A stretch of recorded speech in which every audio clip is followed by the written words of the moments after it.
We're going to start now. I think everybody's here. Just let me know if you have any questions or anything. I'm going to go through, I have a PowerPoint to share with you, but definitely let me know, chime in if you have any questions or if there's anything you're interested in particular. Can everybody see the screen? If you would, just give me a thumbs up. All right. Cool. Okay. So what we're going to talk about today are public records. You probably do not have any experience with public records, but I'm just going to share with you a little bit about my background and then try to talk about some things that might be of interest to you as a student. But then if you're moving forward with the journalism career, public records are going to be incredibly important to you. Just a little bit about myself. Before I joined the University of Alabama, I worked as a news reporter in Western North Carolina. And so if you look at the western side of the state there near Asheville, that's where I used to live and work. I worked for the New York Times Regional Media Group. In my last job, I was an investigative reporter, but I was also an education reporter. And so today I'm actually going to focus on public records related to education, just because I think that might be valuable to you. But if you're interested in anything else, please feel free to ask. And I have a few illustrations for you as well. So what are public records? There are state laws and then there are federal laws concerning public records. And public records really have to do with any sort of work that's being done by the government and that is using our public tax dollars. And so essentially, we are, as journalists, the watchdogs of authority. We keep an eye on the people who are making important decisions that affect the public's lives. And oftentimes those decisions have to do with money. And so really kind of a simple way to come at public records is to consider any sort of public decision by government or by an elected board, by politicians that involves money, might have some sort of public record attached to it. And so I'm going to go through some just to illustrate how they might be of interest to you as a reporter, and especially how they might be of interest to you right now while you're at school. When it comes to the different types of information, money that's spent on salaries for public employees is a public record. The expenses, like the cell phones that politicians might use, the cell phones that like community college presidents might use, basically anything that's funded by taxpayer dollars can have a public record attached to it. And so as a reporter, this can help you figure out how money's being spent, which is incredibly important to the public, how decisions are actually being made. And so if there's a decision that's being made that's affecting your school or your school district or the students in your school or your teachers, you might actually be able to get some records and answer some questions about it. So why are journalists the ones who look at these public records? These public records are available to anyone, right? To any member of the public should be able to get these records, but oftentimes it's journalists who pay attention to it because other people are too busy with, their day-to-day lives, their traffic, they're working their jobs, they're going grocery shopping and things along those lines. And so it's incredibly important that journalists actually keep tabs on public records. And so just to illustrate some of the things that are actually happening out in the community, the Tuscaloosa County Sheriff's Office runs the local jail. And during COVID, you all have experienced some sort of effects of COVID. We were trying to get public records related to the inmates at the local jail because there were some COVID issues, people getting sick. And so there was actually a lawsuit that involved the local press, public activists, and then the Tuscaloosa sheriff, basically just trying to find out information about what's going on. You've probably seen in the news information about body camera videos. So incidents that involve police officers and the public. Oftentimes you'll see on the news the actual body camera footage. That's a public record. And so when you start thinking about public records, you can really think about anything from paperwork to emails to financial decisions to video, really any sort of document. And there are specific laws, but I'm not going to bore you with those and go into like the fine nitty-gritty detail. It's more just bring to your attention what types of things can be public records. And so today we're focusing on education. And so some things are off limits, like your personal test scores, your personal grades, And then any sort of personal information about you as a student or your teachers is not a public record. That's off limits. But there are certain things that are on the record. And so some of these are test scores for your entire school. So if you want to see how everyone's doing on their SATs overall, you can get that sort of information. If you want to see how well the schools are performing in terms of like test results and being prepared for college, you can find those. Same thing for middle schools. So if some of you are actually in middle school, these types of records exist. And then you can find out basic sorts of information about your school, such as who goes to the school in terms of demographics, and demographics are like race and gender, the grade that they're in, 9th, 10th, 11th, 12th, so on and so forth. And so feel free to chime in if you'll have any questions. I'm just going to continue going through because I cannot see everyone. But just to illustrate, why you should care about this, what kind of questions can you actually answer? When you start really doing journalism and you start looking at public records, you can figure out story ideas from this type of information that you can get. And so, like I said, you can figure out who the students are, what kind of backgrounds they're coming from, who are the teachers. You can find information about teacher training, their gender, their race, even their salaries, as I'll show you a little later.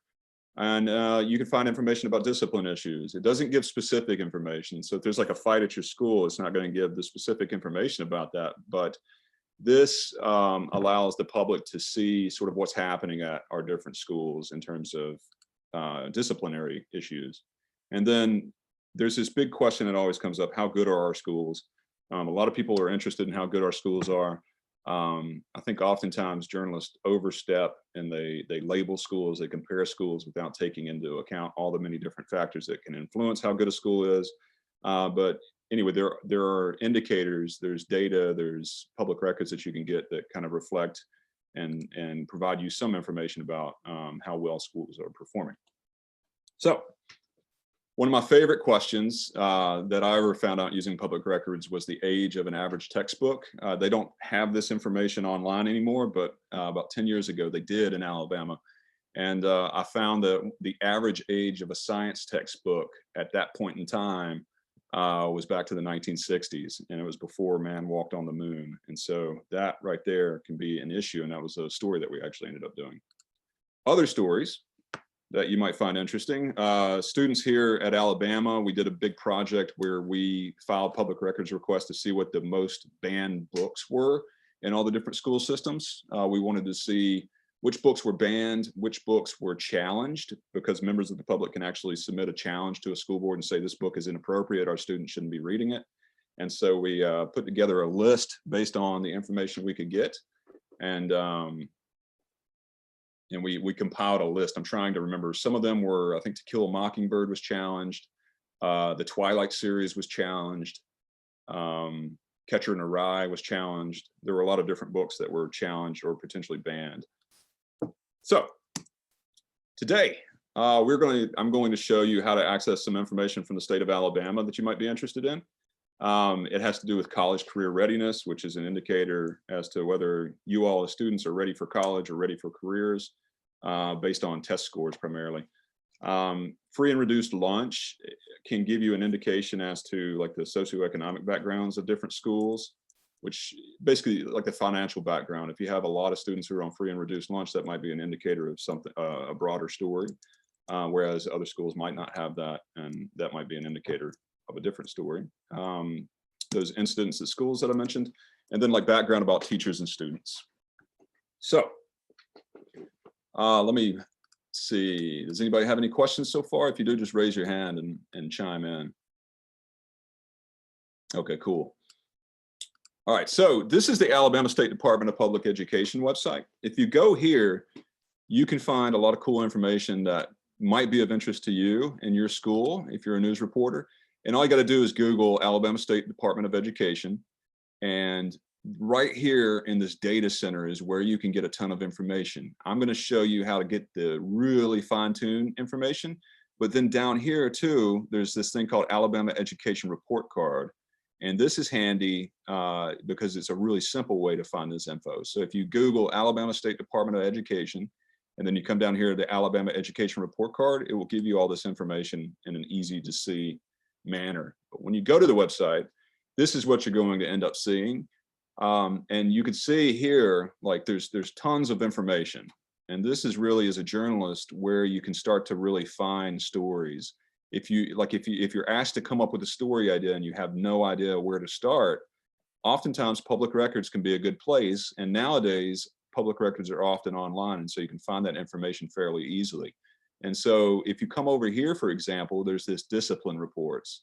And what it will show you is this screen that has information going all the way back to 2015.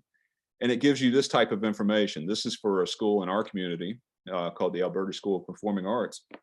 But it really shows you just numbers concerning different issues, different problems that have popped up. And so some, like profanity, is considered serious, but it's probably less serious than something like sexual harassment or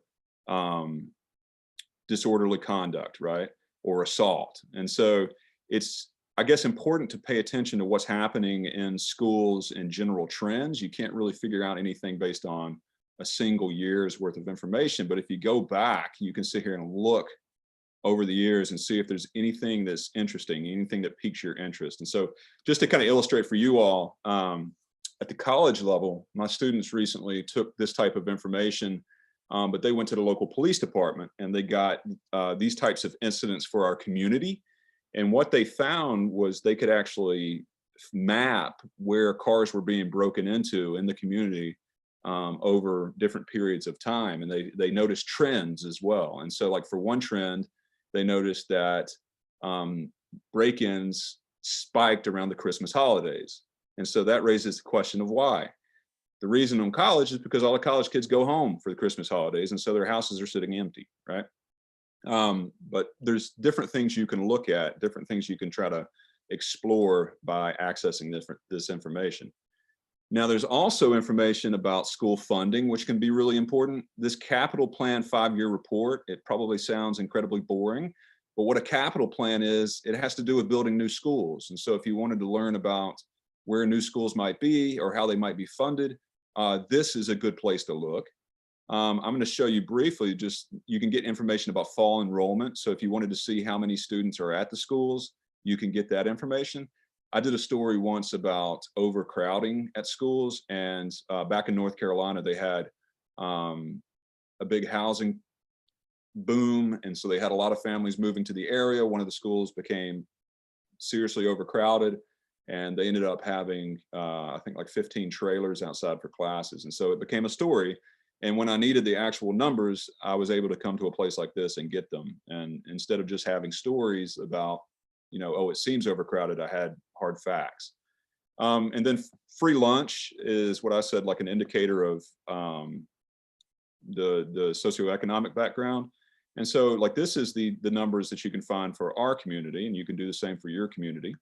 And why might this be important? One of my students, for example, did a story that looked at this in relation to graduation rates, and they found that there was a relationship between the two. And so that the more students who were on free and reduced lunch, the lower the graduation rate. And so it became a broader story about what was happening there. And it's getting into, like, important stories, right? Important stories that are affecting the community. But these are all the numbers for the city of Tuscaloosa. And really, when I start looking at this, what I'm looking at is the comparison of schools. And so, like, Rock Quarry Elementary School has only 6% of its students, but then Oakdale Elementary School has 72%. And so the question to me would be, what's going on there? Why is this the case? And so a lot of times, what these numbers, what these records, they might appear really boring on their face, but when you start to look at them, they might pique some interest. They might inspire, like, some curiosity, and curiosity is really the key point of journalism. That's where you get to go out and meet people and talk to people and really start to learn about your community. And that's where journalism becomes really fun, right? Now, just another example, there's this education report card here. It can be controversial because sometimes it's comparing apples to oranges, and what I mean by that is it's comparing one school to another without taking everything into account. But the information is there. And so there's all this information here about the credentials of the teachers, the graduation rates, college and career readiness, and then really drilling down into the types of students who are at different schools. And so you can see trends in terms of who's at your school or who's at the schools in your city or your county. And so this one is huge. So I'm not really going to dive too far into it. But, you know, the questions I might ask are, if I was interested in the race and gender of teachers in my school system, this is something you could go look at. If you wanted to see like trends for the state, this is something you could go and look at. If you want, I mean, you could basically just drill down and see who's here. And then later on, there's information as well in terms of training. And so whether they have undergraduate degrees, master's degrees, doctorates, so on and so forth. So again, if you really want this in a simple and easy to understand format, you can just go to the same website, just Google Alabama State Department of Education, go down to Alabama Education Report Card, and then this is what it looks like there. And so you can see here, it takes those numbers that I just showed you, and it gives you a nice little graph here that you can look at. And so this is just like the graduation rate. This indicates 9 out of 10 students are graduating in the state of Alabama. This is indicators of academic achievement. But basically there's a ton of information there that you can find. And if you come up here, you can actually find your school, you can find schools in your area, and you can find all the schools in the entire state. And then just one final piece of fun, just to kind of illustrate what you can do with public records. How much money do you think Nick Saban makes per month as the head football coach at the University of Alabama? Does anybody want to take a guess? I will show you. This is a public record because our money funds his salary as the best football coach of all time. He makes $817,000 a month, which is a lot of money. That is everything I have for y'all. If anybody has any questions, I'm happy to help. Does anybody have any questions? Okay, cool. All right. Well, feel free to email me if you do. Hopefully that was somewhat helpful. Take care and have a great day. Oh, actually, oh.